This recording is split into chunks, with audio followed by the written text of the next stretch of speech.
My name is Anita Djotoko from Ghana, and I was awarded the Commonwealth Scholarship. I did my bachelor's degree in health services management at the University of Ghana.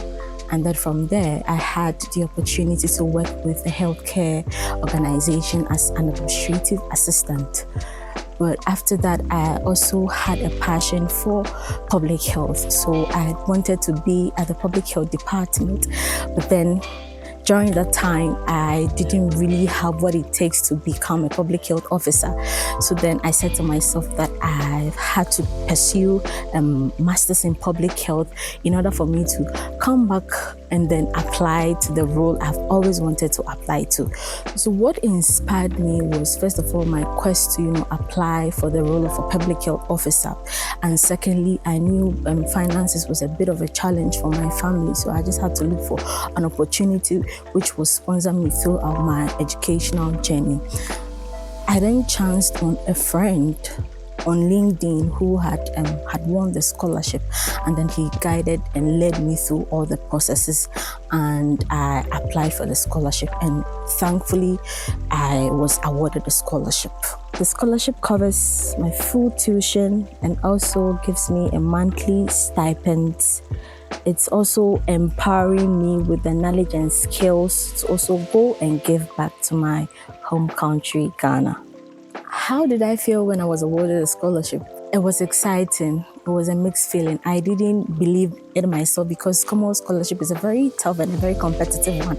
Then again, I also believed in myself, and I believed in my capabilities, and I believed in my career goals as to what I want to do for Ghana. So it was all an exciteful, experience, an exciteful journey for me, and I'm always grateful to God for this big opportunity, for this life-changing opportunity. So I was very excited. So far, the experience has been wonderful. It's been an experience of curiosity and an insightful journey for me.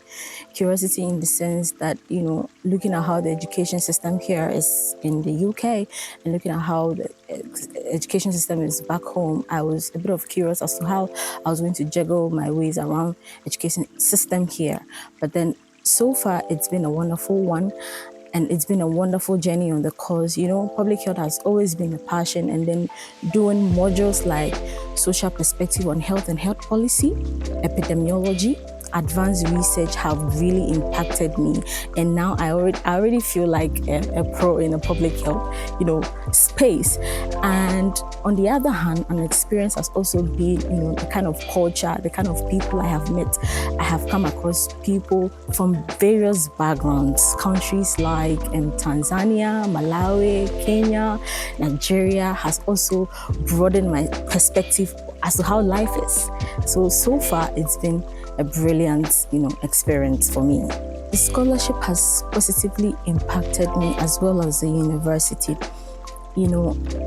Coming here in September and having done certain modules last year, it has really impacted me with the required skills I would need to practice as a public health professional. As I mentioned earlier, the course like social perspective and health policy gives you the opportunity to talk about how policies are formed on specific health issues. Advanced research skills has given me quite a soft skills as to how researches are conducted, whether primary or secondary research. And the epidemiology has also enlightened my understanding on how diseases occur and how diseases are then managed. And for the scholarship, it has lifted some financial burdens. It has also given me a sound mind to focus on the education or to focus on the purpose with which I came here with. So overall, it's been a wonderful and amazing experience for me. The advice I'll give to future applicants is that, first of all, they need to be organized and then proactive. They need to have a vision as to where they want to be in life. Secondly, they need to be academically and career focused. Third, they need to also seek for support, as how I sought for help I use my social media as a platform to seek for help. So I would encourage them to seek for help wherever they need be. And I think they also, come out with, flying colors, just as how I have come out today. I can say that this journey is already shaping my future goals, because before I came here, I didn't have the knowledge I have now. So now I feel I have some skills that would help me, practice in the field of public health. My short-term goals are, after the course, go back to my home country and get the opportunity to, collaborate with NGOs to help the health and well-being of people in my home country, because health in my home country, the health is really not equal. You realize that the rural areas really lack so much primary healthcare services, whereas the urban centers have, quite a number of healthcare services that help support their healthcare needs. So my short-term goals is to collaborate with these NGOs to help improve the health and lives of these people in these rural areas. And for my long-term goals is to probably own a healthcare facility for these rural areas and also become a public health consultant in the long run. Thank you.